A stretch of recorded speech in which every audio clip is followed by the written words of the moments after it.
Bismillahirrahmanirrahim.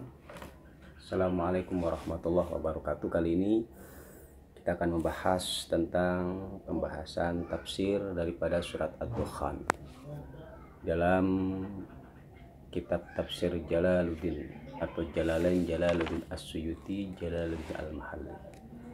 Surat Ad-Dukhan ini merupakan surat yang berbangsa Makkiyah atau surat-surat yang diturunkan di kota Mekah. Wa qila illa innaka syibul adzab al-ayah.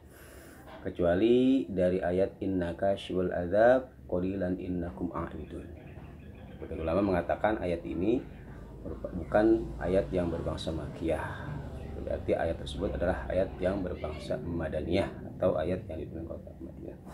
Namun alal mu'tamad, semua daripada surat-surat Ad-Dukhan atau ayat-ayat Ad-Dukhan ini adalah kulluha huwal mu'tamad, adalah merupakan ayat-ayat Makkiyah, ayat-ayat yang diturunkan kota Mekah. Wa hiya sittun aw sab'un aw tis'un wa khamsuna ayah. Dan jumlah ayat daripada surat Ad-Dukhan, sebagian ulama mengatakan ada 56, ada yang mengatakan 57, dan ada yang mengatakan 59. Pada intinya surat Ad-Dukhan ini merupakan salah satu ayat yang memiliki kekhususan dari ayat tersebut, diantaranya sebagaimana yang dijelaskan dalam kitab Sawi bahwa Rasulullah Shallallahu Alaihi Wasallam bersabda dalam hadisnya, man qara'a ad-dukhan lailatal jum'ah asbaha maghfuran lahu wa zawwaja minal huril ain. Barang siapa yang membaca surat Ad-Dukhan pada malam Jumat, maka di pagi harinya dia dalam keadaan diampuni segala dosa-dosanya, wajah minal hurin ain, dan dia akan dinikahkan nanti dengan bidadari yang cantik-cantik. Ya, di antara keutamaan orang yang membaca surat Ad-Dukhan. Wa minha qauluhu sallallahu alaihi wasallam, dan juga di antaranya sabda Nabi Muhammad sallallahu alaihi wasallam, man qara'a ad-dukhan lailatal jum'ah asbaha yastaghfiru lahu sab'una alfa malakin. Barang siapa yang membaca surat Ad-Dukhan pada malam Jumat, maka di pagi harinya 7.000 malaikat akan beristighfar memintakan ampun kepada orang yang membaca surat Al-Dukhan tersebut. Wa minha qaulu sallallahu alaihi wasallam, dan diantaranya adalah sabda Nabi Muhammad sallallahu alaihi wasallam, man qara'a mim ad-dukhan lailatal jum'ah aw yaumal jum'ah banallahu lahu baitan fil jannah. Barang siapa yang membaca hamim surat Ad-Dukhan pada malam Jumat atau hari Jumat, maka Allah Subhanahu wa taala akan membangunkan satu bangunan di dalam surga. Maqala ba'du ulama, dan berkata sebagian ulama tentang keutamaan daripada surat Ad-Dukhan. Maka umumnya kita bagi Ahlus Sunnah wal Jamaah dan penduduk Indonesia merutinkan melazimi di dalam membaca surat Ad-Dukhan, khususnya pada hari Jumat, karena begitu banyak keutamaan yang Allah berikan bagi orang-orang yang membaca dan melazimi membaca surat Ad-Dukhan ini. Surat Ad-Dukhan ini artinya adalah asap, ya, yang menjelaskan tentang kemurkaan Allah Subhanahu wa taala kepada penduduk bumi yang ingkar. Sebagian ulama mengatakan dukhan atau asap yang Allah kirim ini sudah terjadi pada zaman Nabi Muhammad Sallallahu Alaihi Wasallam, dan sebagian ulama ad-dukhan ini nanti akan terjadi pada akhir zaman, merupakan min asratis sa'ah, salah satu daripada tanda datangnya hari kiamat. Sebagaimana yang keterangan di dalamnya dijelaskan, al-murad walaisal murad bi haqiqatid dukhan. Tidak, yang dimaksud daripada dukhan tersebut ini adalah hakikat dari makna asap itu sendiri. Bal ra'au syai'an yushbihu min du'fi absarihim. Akan tetapi orang-orang penduduk Mekah pada waktu itu melihat sesuatu yang memenuhi bumi pada waktu itu, kota Mekah, menyerupai asap karena lemahnya pandangan mereka disebabkan keadaan yang sedang terjadi pada waktu itu. Pada waktu itu penduduk Mekah dalam keadaan kelaparan yang sangat, sehingga pandangan mereka lemah melihat sesuatu itu seperti halnya asap yang meliputi wilayah mereka. Dan ini pendapat yang diutarakan oleh Ibnu Abbas, Muqatil, Mujahid, dan Ibnu Mas'ud. Dalamnya jelaskan falam mashtadda al-amru alaihim, ketika penduduk kota Mekah pada waktu dalam keadaan krisis, dalam keadaan memprihatinkan, kelaparan dan sebagainya, datanglah utusan mereka yaitu Abu Sufyan, salah satu pemimpin mereka, berkata, faqala ya Muhammad, wahai Muhammad, jitu ta'mur bisilaturahim, aku datang kepadamu dengan bersilaturahim. Wa inna qaumaka qad halaku, kata beliau Abu Sufyan, sesungguhnya kaummu dalam keadaan keprihatinan atau dalam keadaan memprihatinkan. Fad'ullaha ayyakshifa anhum, maka berdoalah, mintalah kepada Allah agar itu semua dihilangkan dari mereka. Fada'alahum bil matar, kemudian Nabi Muhammad SAW mendoakan penduduk Mekah dengan diturunkannya hujan. Fanazala fastamar alaihim sab'at ayyamin hatta tadarraru min kasratihi, hingga Allah kabulkan doa Nabi Muhammad dengan diturunkannya hujan selama 7 hari 7 malam, sehingga dengan hujan yang begitu lebat, segitu banyaknya intensitas hujan yang turun, ini menjadikan banjir di mana-mana, malah menjadi bahaya atau darar bagi kaum penduduk Mekah pada waktu itu. Maka baca Abu Sufyan wa talaba minhu ayyad'u bi raf'ihi, maka datang lagi Abu Sufyan kepada Muhammad dan meminta, berdoa kepada Allah Subhanahu wa taala untuk menghentikan hujan tersebut, agar hujan yang dikirim bukan hujan yang membawa petaka. Pada fartafa, maka Nabi Muhammad berdoa dan Allah angkat hujan tersebut. Waqala Ibnu Umar wa Abu Hurairah wa Zaid bin Ali wal Hasan innahu dukhanun haqiqah. Sedangkan menurut sebagian para sahabat, diantaranya Ibnu Umar, Abu Hurairah, Zaid bin Ali, Hasan, bahwa makna daripada duhan tersebut ya hakikat duhan, duhan yang akan Allah tampakkan, yadharu fil alam, yang akan Allah tampakkan di muka bumi ini, fi akhir zaman, pada akhir zaman nanti, yakudu alamatun ala qurbis sa'ah, dan ini menjadi tanda akan dekatnya datangnya hari kiamat. Maka sedikit akan kita bahas tentang pentafsiran daripada surat-surat atau ayat-ayat yang terkandung di dalam surat Ad-Dukhan ini, yang merupakan surat Makkiyah yang memiliki 59 ayat. Bismillahirrahmanirrahim. Qala Allah Ta'ala fi kitabihil karim wa huwa asdaqul qailin. A'udzubillahi minasyaitonirrajim. Bismillahirrahmanirrahim. Hamim. Allahu, adapun Allah itu a'lamu, lebih mengetahui muradihi, dengan muradnya Allah atau maksudnya Allah, bihi, dengan hamim. Hamim ini merupakan salah satu ayat-ayat yang surat yang diawali dengan lafaz-lafaz yang terdiri dari huruf-huruf muqatta'ah. Banyak di antaranya surat Al-Baqarah.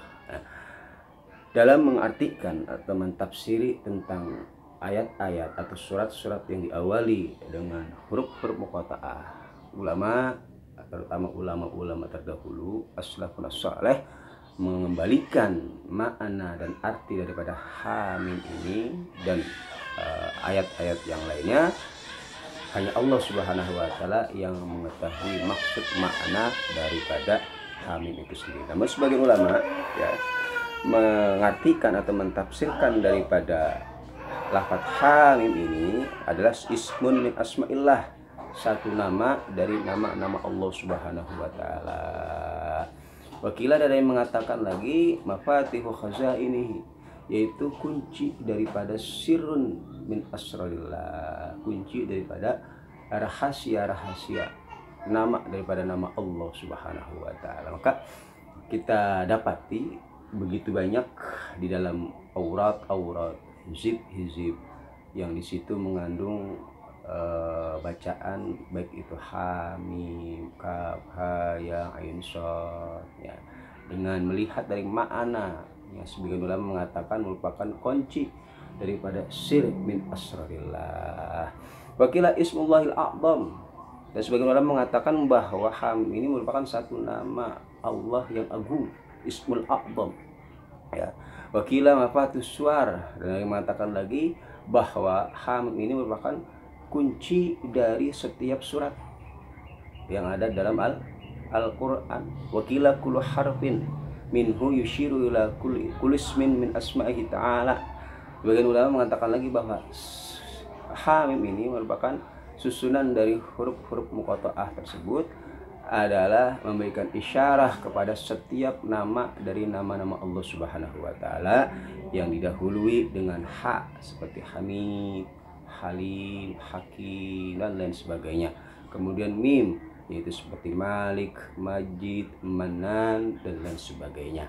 Itulah pentafsiran atau arti daripada Hamim itu sendiri yang pasti kita kembalikan daripada maksud makna daripada Hamim tersebut kepada Allah Subhanahu wa taala. Allahu a'lamu bimuradih. Allah lah yang Maha tahu dengan maksud daripada arti Hamim tersebut.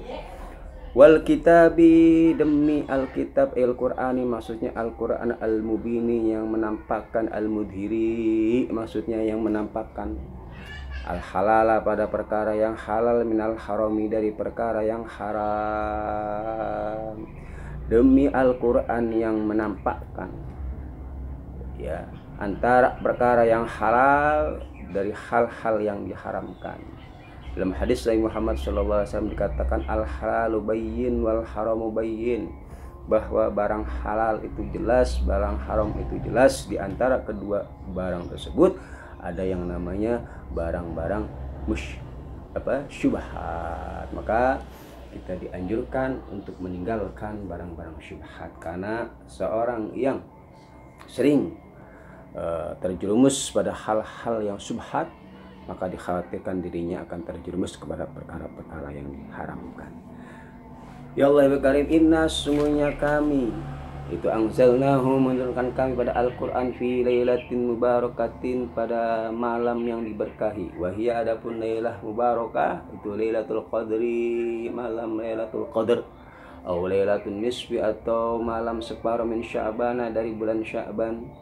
Nazala, diturunkan Al-Quran biha, di dalam lailah mubarakah, min ummil kitabi, dari ummil kitab, minas sama isabiati, yaitu dari langit ketujuh, ila sama dunya, pada langit dunia. Yang Allah turunkan Al-Quran ini pada malam yang diberkahi. Bagian ulama mengatakan bahwa malam-malam tersebut adalah malam Lailatul Qadar. Hadza qaulun Qatadah wa Ibnu Zaid wa aksarul mufassirin, dan ini adalah pendapat daripada Imam Qatadah, wa Ibnu Zaid, dan kebanyakan daripada mufassir. Wajhun bi umurin minha, dan mereka mengambil hujjah atas pentafsiran Lailah Mubarakah dengan maksud Lailatul Qadar, diantaranya adalah berlandaskan dengan firman Allah Subhanahu wa taala, inna anzalnahu fi lailatul qadar, sungguhnya aku menurunkan Al-Qur'an pada malam Lailatul Qadar. Maka fayajibu an takuna al-lailah al-mubarakah hiya al-musamma bi lailatul qadar. Maka wajib ya, mengartikan daripada Lailatul Mubarakah yaitu dengan Lailatul Qadar. Dan juga berpegangan dengan firman Allah Subhanahu wa taala, syahrul ramadhan alladzi unzila fihi al-Qur'an, bulan Ramadan adalah bulan di mana diturunkannya Al-Qur'an. Wa qaulu ta'ala, dan juga firman Allah Subhanahu wa taala, huna inna anzalnahu fi lailatin mubarakah, sungguhnya kami telah turunkan Al-Qur'an pada malam yang diberkahi. Yajibu an takuna hadhil lailah al-barakah fi Ramadan, maka wajib adanya malam yang diberkahi itu adalah berada pada bulan Ramadan. Sabata annaha lailatul qadar, maka ditetapkanlah ya, pada pendapat ini bahwa malam yang diberkahi adalah malam Lailatul Qadar. Sumiyat Lailatul Qadar, dinamakan dengan Lailatul Qadar li'anna Allah ta'ala yuqaddiru fiha ma yasha min amrihi ila misliha minas sanatil qabilah min umuril maut wal ajal wal rizq. dinamakan dengan Lailatul Qadar karena Allah Subhanahu wa taala menakdirkan, menentukan pada malam tersebut apa-apa yang Allah kehendaki dari urusannya, ya, pada malam tersebut sampai dengan malam berikutnya atau malam Lailatul Qadar yang akan datang. Di antaranya dari masalah rezeki, masalah kematian, masalah ajal, dan lain sebagainya. Yusallimu dzalik ila mudabbiratil umur, dan itu semua Allah pasrahkan. Allah berikan tugas kepada para malaikat-malaikat yang diutus untuk mengatur permasalahan tersebut. Wahum diantaranya Israfil, Mikail, Israil, Jibril alaihimussalam. Nah, ini pendapat yang mengatakan bahwa Lailatul Mubarakah adalah malam Lailatul Qadar. Au Lailatul Nisfi min Sya'ban, atau sebagian ulama mengatakan malam Mubarakah tersebut adalah malam nisfu Sya'ban. Wa huwa qaulul Ikrimah wa Ta'ifah, dan ini adalah pendapat daripada Ikrimah dan sebagian golongan ulama. Beliau mengatakan wajhun bi umurin, beliau mengambil dalil bahwa malam Mubarakah yang di dalam surat Al-Dukhan ini adalah malam nisfu Sya'ban, dengan berlandaskan diantaranya adalah sabda Nabi Muhammad SAW bahwa anna lailatan nisfi min Sya'ban laha arba'at asma, bahwa malam nisfu Sya'ban ini memiliki 4 nama, diantaranya Al-Lailatul Mubarakah, wa Lailatul Bara'ah, wa Lailatul Rahmah, wa Lailatul Shaq. Ya, ini nama daripada malam daripada nisfu Sya'ban.